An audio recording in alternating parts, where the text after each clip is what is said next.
സത്യം ജ്ഞാനമാനന്ദം നീ തന്നെ വർത്തമാനവും ഭൂതവും ഭാവിയും വേറല്ല, ഓതും മൊഴിയും ഓർക്കിൽ നീ.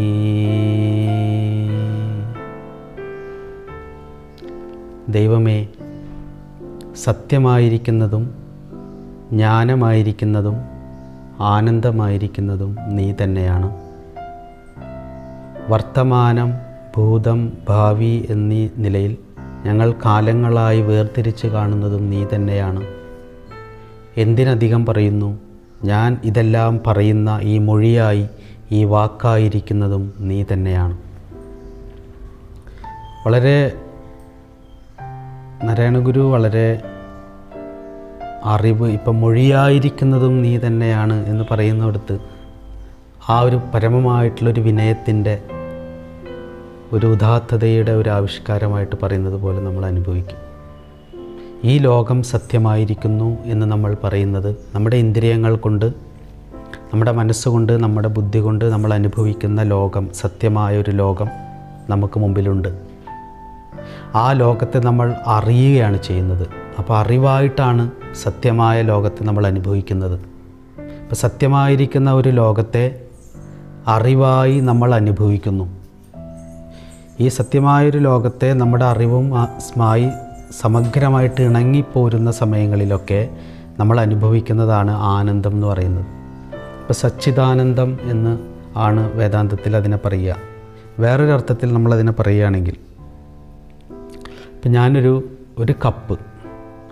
കപ്പ് സച്ചിദാനന്ദ സ്വരൂപമാണ് എന്ന് പറഞ്ഞാൽ, ഒരു കപ്പ് നമ്മൾ മണ്ണുകൊണ്ട് ഉണ്ടാക്കിയ ഒരു കപ്പ് എടുത്തു കഴിഞ്ഞാൽ, ആ കപ്പ് എന്ന് പറയുന്നത് അതിൻ്റെ ഒരു ചിത് ഭാവമാണെങ്കിൽ, ആ കപ്പിലൊരു എസൻസ് ആയിട്ടിരിക്കുന്നത് മണ്ണാണ്. അപ്പോൾ ഒരു സത്തായിട്ടിരിക്കുന്ന ഒരു മണ്ണിൽ നിന്ന് ഒരു രൂപമുണ്ടായി വരുന്നു, ചിത്തായിട്ടിരിക്കുന്ന രൂപമുണ്ടായി വരുന്നു. അതിനെ വൃത്തിയായിട്ട് ഉപയോഗിക്കുക എന്ന് പറയുന്നതാണ് ആനന്ദം എന്ന് പറയുന്നത്. അപ്പോൾ ആനന്ദം എന്ന് പറയുന്നത് ശരിക്കും ഒരു വാല്യൂ എന്ന് നമുക്കതിനെ, ഒരു മൂല്യമായിട്ട് നമുക്കതിനെ കാണാം.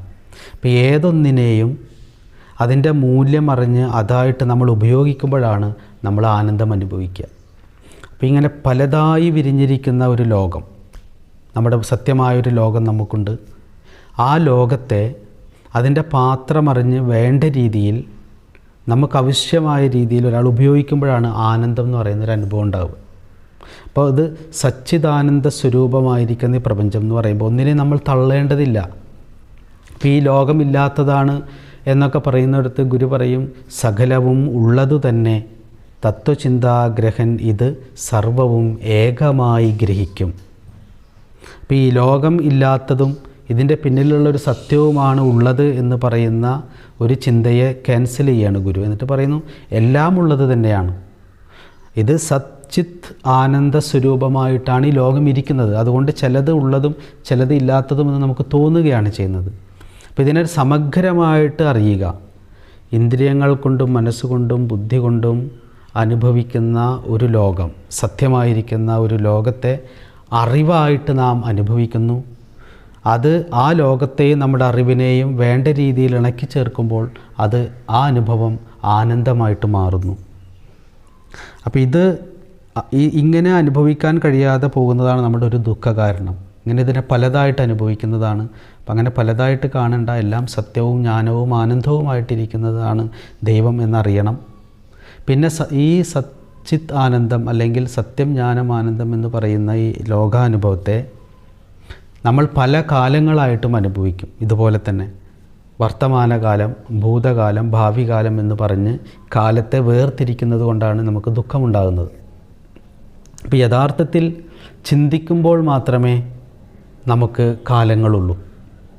നമ്മളൊരു നല്ല അനുഭവത്തിലിരിക്കുന്ന സമയത്ത്, ഇപ്പോൾ നമ്മളൊരു പാട്ട് കേട്ടിരിക്കുകയോ നമുക്ക് ഏറ്റവും പ്രിയപ്പെട്ട ഒരാളുടെ കൂടെ അടുത്തിരിക്കുകയോ ചെയ്യുന്ന സമയത്ത്, മിണ്ടി പറഞ്ഞിരിക്കുകയോ ചെയ്യുമ്പോൾ കാലം ഒഴുകി മറയുന്നത് നമ്മൾ അറിയാറില്ല. നമ്മളെപ്പോഴും പറയും സമയം പോയതറിഞ്ഞില്ല. അപ്പോൾ സമയം പോകുന്നത് നമ്മൾ ഏറ്റവും കൂടുതൽ അറിയുക നമുക്ക് ആവശ്യമില്ലാത്ത ചിന്തകളിൽ നിറഞ്ഞിരിക്കുമ്പോഴാണ്. ചിന്തകൾ ഒഴിഞ്ഞിരിക്കുമ്പോഴൊക്കെ കാലവും ഒഴിഞ്ഞിരിക്കും. ഇപ്പോൾ ഗുരു തന്നെ ആത്മോപദേശത്തിൽ പറയും, പരയുടെ പാലു നുകർന്ന ഭാഗ്യവാന്മാർക്ക് 10,000 ആണ്ട് ഒരല്പനേരം, അറിവ് അപരപ്രകൃതിക്കധീനമായാൽ അരനൊടി 1000 ആണ്ട് പോലെ തോന്നും. അപ്പം നമ്മളോട് ഏറ്റവും ചേർന്നിരിക്കുമ്പോൾ, നമ്മളിലെ ആഴത്തിനോട് ഏറ്റവും ചേർന്നിരിക്കുമ്പോൾ, നമ്മുടെ ഉണ്മയോട് ഏറ്റവും ചേർന്നിരിക്കുമ്പോൾ കാലം എന്ന് പറയുന്നത് അവിടെ ഇല്ലാതാവുന്നത് നമ്മളെല്ലാവരും അനുഭവിക്കാറുള്ളതാണ്. നമ്മുടെ ഏറ്റവും അടുത്തൊരു സുഹൃത്തിൻ്റെ കൂടെ സംസാരിച്ചിരിക്കുമ്പോൾ പോലും കാലം അസ്പന്ദമായി തീരുന്നത് നമുക്കറിയും. നമ്മൾ പറയും 10 മണിക്കൂർ ഞങ്ങളിരുന്ന് സംസാരിച്ചിട്ടുണ്ടാവും, പക്ഷെ ഒരു 10 മിനിറ്റ് പോലെ പോയി എന്ന് പറയും. ഈ 10 മണിക്കൂർ എന്ന് പറയുന്നതാണ് കാലം. അപ്പം കാലത്തിൻ്റെ ദൈർഘ്യം ചുരുങ്ങി വന്ന് അത് ഒരു മൗന ബിന്ദുവിൽ ആകുന്ന ഒരവസ്ഥ ജ്ഞാനത്തിൽ നിറഞ്ഞിരുന്ന എല്ലാവർക്കും ഉണ്ടായിട്ടുണ്ട്. അവിടെ ഇരുന്നു കൊണ്ടാണ് ഗുരു പറയുന്നത്, നീ തന്നെ വർത്തമാനവും ഭൂതവും ഭാവിയും. ആ മൗനം തന്നെയാണ് വർത്തമാനമായും ഭൂതമായും ഭാവിയായും വിരിഞ്ഞ് പലതായി എനിക്ക് തോന്നുന്നത്. മാത്രമല്ല ഈ മിണ്ടുന്നതും ഞാൻ ഈ പറയുന്ന ഈ മൊഴിയായിട്ടിരിക്കുന്നു, ഇതിങ്ങനെയൊക്കെയാണ് ഈ ലോകം ഇരിക്കുന്നത്. ഈ ലോകം സത്താണ്, ചിത്താണ്, ആനന്ദമാണ്. ഈ വർത്തമാനമായും ഭൂതമായും ഭാവിയായും ഇരിക്കുന്നത് അവൻ തന്നെയാണ് എന്നൊക്കെ എന്നെക്കൊണ്ട് ചിന്തിപ്പിക്കുന്നതും എന്നെക്കൊണ്ട് പറയിപ്പിക്കുന്നതുമായ ഈ മൊഴിയായിട്ടിരിക്കുന്നതും ആ ദൈവമല്ലാതെ, ആ വെളിച്ചമല്ലാതെ മറ്റൊന്നുമല്ല. നീ സത്യം ജ്ഞാനമാനന്ദം, നീ തന്നെ വർത്തമാനവും ഭൂതവും ഭാവിയും വേറല്ല, ഓതും മൊഴിയും ഓർക്കിൽ നീ.